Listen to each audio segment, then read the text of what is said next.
Bonjour Serge Joncourt, bienvenue à la Galerne. Bonjour. Vous êtes auteur d'une dizaine de romans. Je citerai UV, L'Idole, L'amour sans le faire, par exemple. L'écrivain national est le dernier de vos romans et il paraît chez Flammarion. Est-ce que vous pouvez nous donner tout de suite le début de cette histoire ? Oh, c'est une histoire au départ assez simple. C'est un auteur qui vient visiter une librairie justement, hein, un peu comme moi. Et sinon que là il est prévu qu'il reste un peu plus qu'une soirée. Il doit rester 3 semaines à mois en résidence plus ou moins d'auteur. C'est-à-dire qu'il est invité par le libraire, à la fois par le maire, par les médiathèques. Et il y a une activité comme ça des auteurs qui consiste à aller parler en médiathèque, à aller parler dans les lycées. Donc voilà, le point de départ c'est ça, un auteur en déplacement on va dire. Et il se trouve qu'il y a juste à côté, ça se passe dans le Morvan parce que j'avais envie de parler de la forêt aussi. Et il y a un fait divers qui a lieu juste à côté au bord de la forêt. Un retraité qui disparaît, disparition inquiétante comme on appelle ça. Et 2 jeunes sont suspectés de l'avoir plus ou moins fait disparaître ou voire l'avoir tué. Bon. À partir de là, cet auteur simplement en résidence va commencer à s'intéresser à ce fait divers. La nuance, c'est que ce fait divers se passe à 10 km. Donc il y a la possibilité pour mon personnage d'aller approcher ce fait divers. Et d'en approcher peut-être d'un peu trop près, au point de tomber dedans, on va dire. Donc, Le roman se déroule dans une petite ville rurale. Pourquoi avez-vous fait le choix de ce décor ? Autour de moi, ma famille est exclusivement pas dans des universitadins, et c'est à la campagne, c'est-à-dire dans des environnements ruraux, même pas des villages d'ailleurs. Enfin bon, donc je suis, je connais cet environnement. En même temps, j'en suis proche. Et pour ainsi dire, je le connais de l'intérieur. Et il y a une géographie assez insolite dans le territoire français, c'est de passer du Morvan. Enfin moi, de livre en livre, sans me rendre compte, je change de région, mais c'est aussi quelque part, je me balade au fil de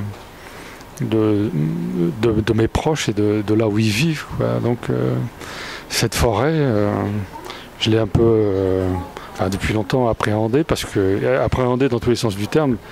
Parce que ma grand-mère nous disait de s'en méfier de la forêt, de ne pas y aller. Quand on était enfant, petit, voilà.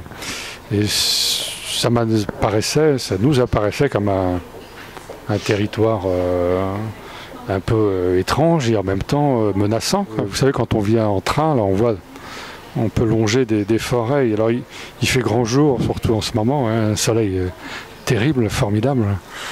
Mais quand on longe une forêt, c'est comme une zone d'ombre.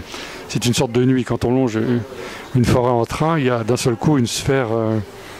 Oui, c'est la nuit. Et donc à partir de là, c'est comme un monde à part.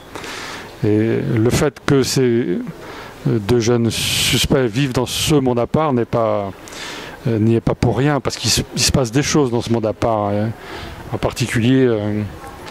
un trafic de bois, j'avais aussi envie de parler de ça parce que moi je le vois autour de moi, pas dans ma famille directement, mais en tout cas je sais que ça se passe, je sais qui le fait, je sais comment ça.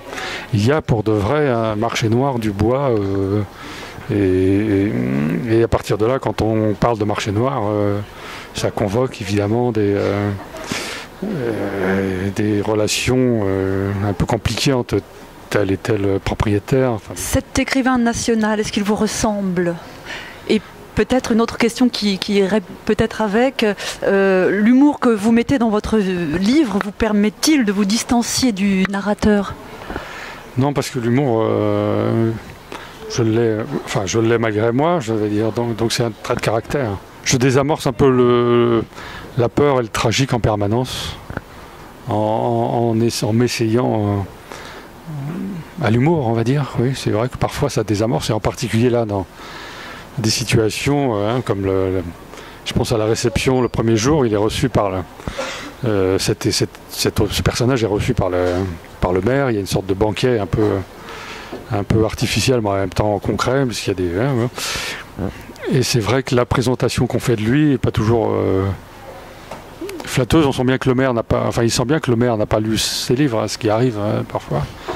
C'est-à-dire qu'on a invité, un auteur peut être invité et célébré, mis en valeur par quelqu'un qui en fait le connaît absolument pas. Donc là, autant s'en sortir par l'humour que plutôt de dire clairement les choses, et puis après tout c'est pas grave. Mais d'ailleurs c'est ce qui explique le titre, l'écrivain national, c'est que comme ce maire qui invite cet auteur ne sait pas vraiment qui il est, il ne sait pas trop quoi en dire, il a à un moment cette trouvaille de le présenter comme un écrivain national, ce qui devrait donner un certain retentissement à sa présence, quoi. Et voilà, et cet écrivain national, ça va devenir une sorte de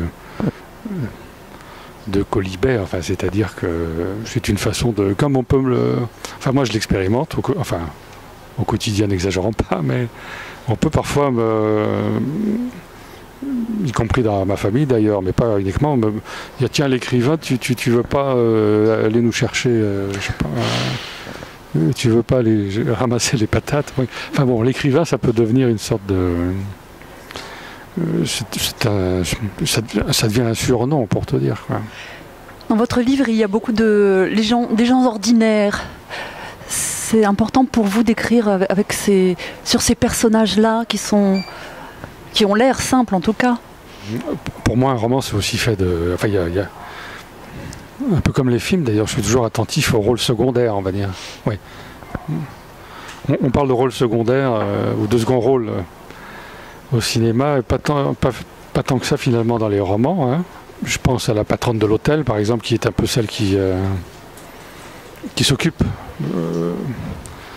qui prête une chambre à cet écrivain, qui le nourrit le soir.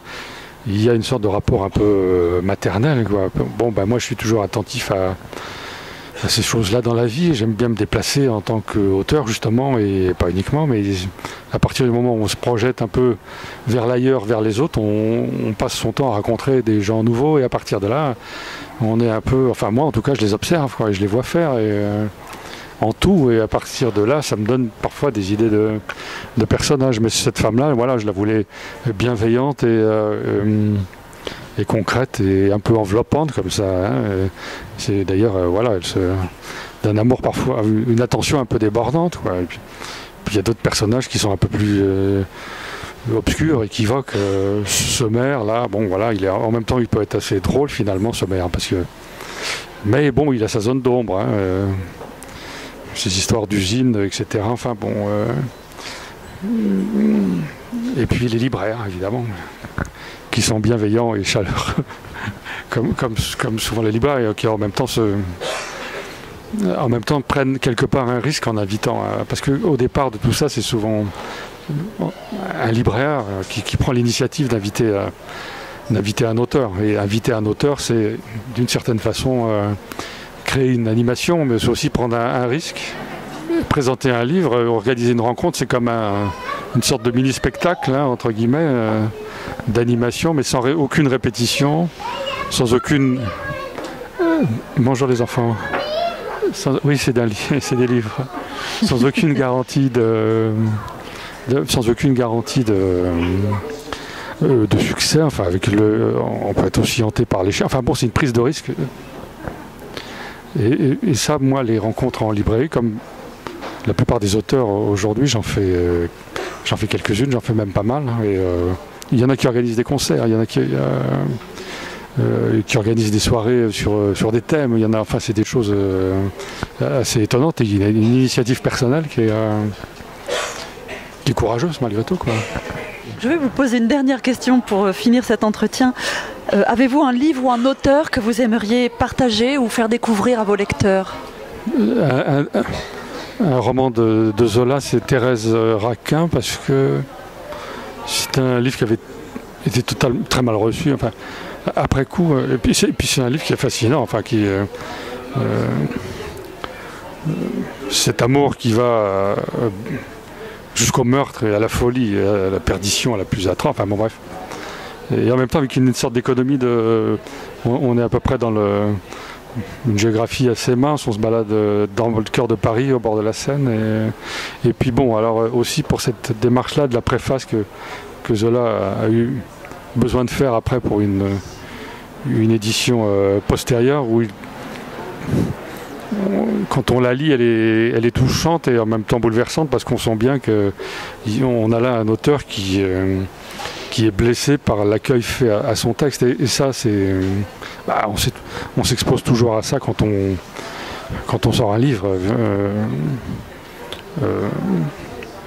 Alors voilà, bon, la réhabilitation est faite en ce qui concerne Zola, il n'y a pas de problème, mais de relire cette préface-là, ça sensibilise un peu à... Je ne sais pas, cette fragilité quand même de l'auteur face à un texte récent qui vient de sortir. Et parfois, il y a quand même une sorte de violence qui peut accompagner des articles. Et tous les auteurs sont là, quasiment impuissants, chez eux à écouter ou à lire sur leur écran. Et c'est leur texte petit fantassin d'eux-mêmes qui va comme ça au-devant et qui parfois se prend des coups.